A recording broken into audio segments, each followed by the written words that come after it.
after President Macron called this snap election after the far right made these huge wins in the European election. And he said, look, this calls for a moment of clarification for the country.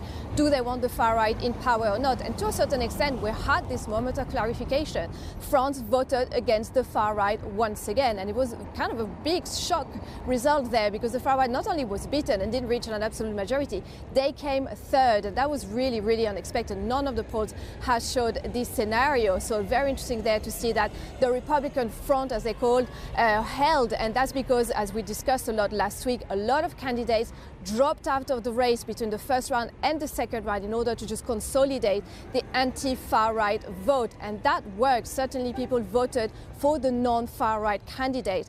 Now, the clarification also makes things more complicated on another aspect, because, as you were saying, things look very complicated now. No bloc has a majority or anywhere reaching an absolute majority. The left-wing bloc coming in the lead around 180 seats, so very, very far from the 289 seats that you need for an absolute majority.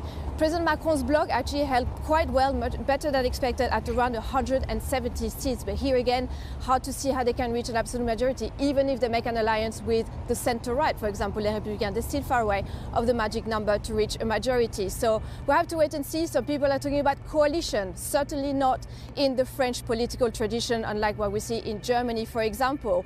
And we heard from a lot of political leaders, including Jean-Luc Mélenchon from Les Insoumis, saying he will absolutely not negotiate with Macron's camp. So we have to wait and see what that means going forward. There'll be some discussions between the parties where they can put on the table, but certainly at the moment it looks like a hung parliament, and very difficult to say who could be prime minister going forward. Normally it's the head of the biggest group in the National Assembly, but at the moment it looks very unclear who could that be from the left-wing bloc, who could be the prime minister for that bloc, and would that be supported in parliament as well. So a lot of uncertainty out there. We'll have to wait and see what happens. President Macron last night saying that he's waiting for a structuration of National Assembly, basically saying waiting for the parties to figure out whether they can make a coalition or an agreement or not. Marine Le Pen saying that the result last night was disappointing, but that the far right's victory was only delayed. And that's what's at stake here. The next big election is the presidential one in 2027. The far right was hoping to use a victory in this parliamentary election as a stepping stone to the presidential one.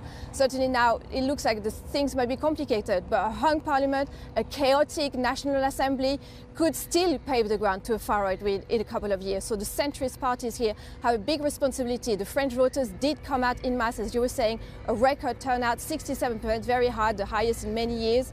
But certainly now we have to see the centrist parties come together and put some options on the table, because at the moment it's a hung parliament, which for the market was the least bad option. So what we heard, whether it was a far left or far right majority, was bad news for the market. Hung parliament was the least bad, but certainly there are still a lot of issues that need to be addressed for France, including public finances and a lot of reforms that need to be done. And if there's no majority in parliament, it will be very hard to address these issues.